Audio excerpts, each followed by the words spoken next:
पहाड़ी के नीचे बसे एक छोटे से गांव में एक लड़का रहता था। वो लड़का अपने पूरे गांव में आलस्य व काम चोरी के लिए प्रसिद्ध था। सभी गांववासी उसे आलसी कहकर ही पुकारते थे, क्योंकि वो पूरे दिन एक पेड़ के नीचे पड़ा रहता, झपकियां लेता और अपने भविष्य के बारे में अच्छे अच्छे सपने देखता।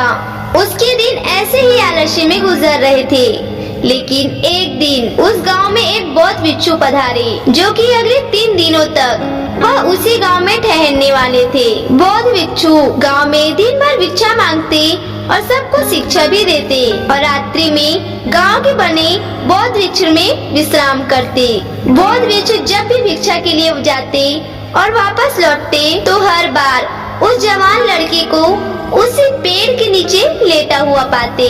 बौद्ध भिक्षु 2 दिनों तक ये सब देखते रहे और वो समझ गए कि ये लड़का मानसिक का गुलाम है। तीसरे दिन जब बौद्ध भिक्षु भिक्षा लेके वापस लौट रहे थे तो वह उस लड़के के पास गए, जो कि अभी भी उसी पेड़ के नीचे लेटा हुआ था। भिक्षु ने लड़के से कहा, बेटे, मेरे पास तुम्हारे लिए एक काम है। मैं चाहता हूँ कि तुम पहाड़ी के उस चोटी तक जाओ और वहाँ से मेरे लिए एक पंख लेकर आओ। लड़के ने लेटे लेटे ही अपना सिर पहाड़ी की तरफ घुमाया और उसकी सबसे ऊपरी चोटी के पास नजर घुमाई। उसके बाद उसने बौद्ध भिक्षु की तरफ देखा और उपहास उड़ाते हुए कहा, यह संभव है, मैं पहाड़ी के उस शिखर तक नहीं जा सकता, मैं बहुत आलसी हूँ। बौद्ध भिक्षु ने मुस्कुराते हुए कहा, अरे पर मुझे जिस पंख की तलाश है वो मुझे पहाड़ी के शिखर पर भी नहीं मिलेगा। ये तो पहाड़ी की दूसरी तरफ एक गुफा के अंदर मिलेगा, जिसके लिए पहाड़ी के शिखर तक चलकर दूसरी तरफ नीचे उतरना होगा। लेकिन वह कोई साधारण पंख नहीं है। ऐसा पंख तुमने आज तक नहीं देखा होगा। वो एक बहुत ही दुर्लभ और सुंदर पंख है जो अपनी रोशनी बिखेरता है। भिक्षु की इन बातों से उस लड़के के अंदर उत्सुकता जाग गई। उन्होंने आज से पहले इस पंख के बारे में ऐसा कभी नहीं सुना था और ऐसे रोमांचक खबर के बारे में सोचकर वह अंदर से उत्साहित हो गया। इसलिए उस भिक्षु के चुनाव को स्वीकार किया और वह पहाड़ी की तरफ चल पड़ा।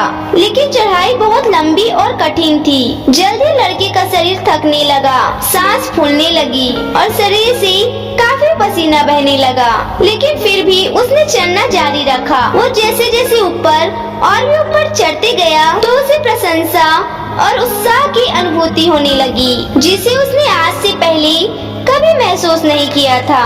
अतः जब वो कड़ी मेहनत और प्रयास के बाद पहाड़ी के शिखर पर पहुंचा तो वह पूरी तरह से थक चुका था, लेकिन वह बहुत खुश था। वो अंदर से आत्मसंतुष्ट था। उसके चेहरे पर योद्धाओं जैसी मुस्कान थी, जैसे कोई उसने युद्ध जीत लिया हो।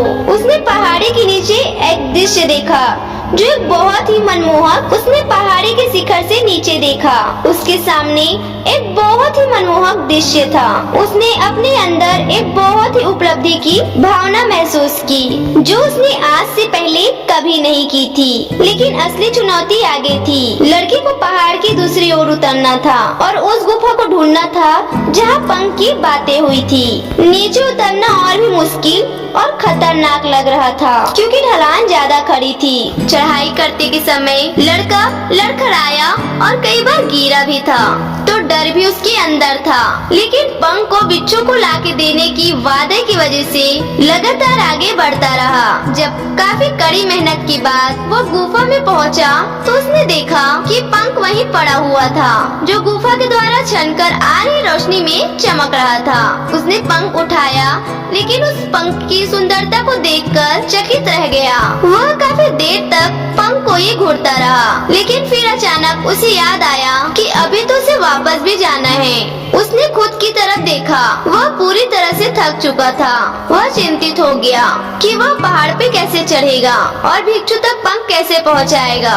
एक पल के लिए उसने हार मानने की सोची, पर उसे वह एक उपलब्धि और गर्व की भावना याद आ गई, जो उसने पहाड़ी के शिखर पर पहुंचने पे महसूस की थी। उसे एहसास हुआ कि उसके अंदर इस सफर को दोबारा पूरा करने की ताकत और घर संकल्प है। वह दोबारा पहाड़ी पे चढ़ने लगा। उसकी मांसपेशियों में दर्द हो रहा था, पैर कांप रहे थे, फेफड़े फटे जा रहे थे। वह कई बार लड़खड़ा के गिर भी पड़ा, लेकिन उसने हार नहीं मानी।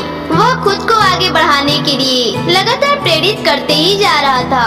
अतः प्रयास और घंटों की कड़ी मेहनत के बाद अंततः जब वह बौद्ध भिक्षु के पास पहुंचा और उनके हाथों में वह पंख रखा तो उसकी खुशी का ठिकाना न रहा। उसे महसूस हुआ कि आज उसने अपने आलस्य पर काबू पा लिया है और कुछ महत्वपूर्ण काम करके दिखाया है। उसके चेहरे पर इतनी खुशी और संतुष्टि का भाव देखकर बौद्ध भिक्षु मुस्कुराए और बोले, बहुत बढ़िया मेरे बच्चे, आज तुमने जीवन का एक बहुत ही महत्वपूर्ण शिक्षा प्राप्त की कि आलस्य कोई ऐसी चीज नहीं है जिसे स्वीकार कर लिया जाए या सहन किया जाए। आलस्य एक चुनौती है जिसे दूर करना होगा। ये एक बाधा है जिसे पार करना होगा और आलस्य को खत्म करने के लिए तुम्हें अपना पहला कदम उठाना ही पड़ेगा। अपने लक्ष्य की ओर चलना ही पड़ेगा और तब तक चलते रहना पड़ेगा जब तक तुम अपने मंजिल को हासिल नहीं कर लेते। लड़के ने भिक्षु के शब्दों की गहराई और उसके महत्व को समझते हुए हाँ में अपना सिर हिला दिया। आज उसे एहसास हुआ कि वो हमेशा से ही बड़ी और महान चीजों को करने में सक्षम था, लेकिन उसके आलस्य ने उसे रोक रखा था। अब वह जानता था कि उसके पास अपनी आने वाली जिंदगी में बाधा के हटाने की ताकत और संकल्प है। उसके बाद भिक्षु ने उस लड़के को आशीर्वाद दिया और उस गांव से चले गए। इस कहानी से सीखने वाली बात ये है कि जब हम असंभव लगने पर भी अपने लक्ष्य को प्राप्त करने के लिए खुद को आगे बढ़ाते हैं, तब हम अपने भीतर ऐसी ताकत की खोज करते हैं जिसके बारे में हम पहले कभी नहीं जानते थे। आलस्य पर काबू पाने के लिए हमें खुद को चुनौती देनी चाहिए। वह बड़े और महत्वाकांक्षाएं लक्ष्य बनाना चाहिए, फिर चाहे वो लक्ष्य कितनी ही बड़ी क्यों न हो। हमें लगातार खुद को मानसिक और शारीरिक रूप से उस पे ढकेलते रहना चाहिए और असफलताओं और बाधाओं को सामना करने पर भी अंदर से मजबूत बने रहना चाहिए। हमें अपने लिए एक नियम बनाकर उस पे टिके रहकर अपने दैनिक आदतों और दिनचर्या में अनुशासन और निरंतर तभी विकसित करनी चाहिए। हम तभी कुछ ऐसी आदतें बना सकते हैं जो हमें मन न लगने पर भी ध्यान केंद्रित करने और क्रियाशील बने रहने में मदद करती है। एक और महत्वपूर्ण बात, आलस्य पर काबू पाने का मतलब विकास की मानसिकता विकसित करना है। इसका मतलब असफलताओं और चुनौतियों को विकास और अवसरों के रूप में देखना, न कि हार मानने के कारण के रूप में। विकास की मानसिकता को अपनाकर हम असफलता के बारे में अपनी ये सोच को नया रूप दे सकते हैं और इसे अपना सुधार व सीखने के लिए उपयोग कर सकते हैं। और अंत में हमें अपने आलस्य पर काबू पाने के लिए अपने आराम को छोड़कर जीवन की चुनौतियों और अवसरों का स्वीकार करना ही पड़ेगा। तो दोस्तों, कैसी लगी आपको हमारी यह स्टोरी? कमेंट करके जरूर बताएं और अगर आपको हमारी यह स्टोरी अच्छी लगी हो तो वीडियो को लाइक और चैनल को सब्सक्राइब करना बिल्कुल भी ना भूलें। अगली बार हम फिर मिलेंगे खास वीडियो के साथ, तब तक के लिए बने रहें। धन्यवाद।